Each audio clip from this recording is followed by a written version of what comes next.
Oh, one-arm preachers. One-arm preacher curls. Dumbbells again? It could be on a machine or dumbbells, But since we're going to, only have some dumbbells on a deserted island, we're going to do that. You can use whatever you want. So you got the best gym in history, but you can only use 10 definitely things. a preacher curl. Okay. And why single?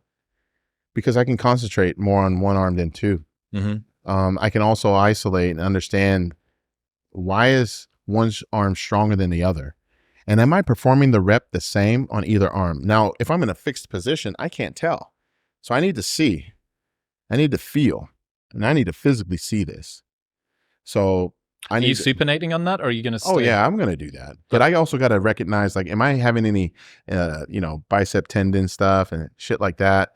And, which I actually have right now. I'm like, damn, like, okay. Feel it? Yeah. Okay, that's 3. So that's 3. Hack squats for sure.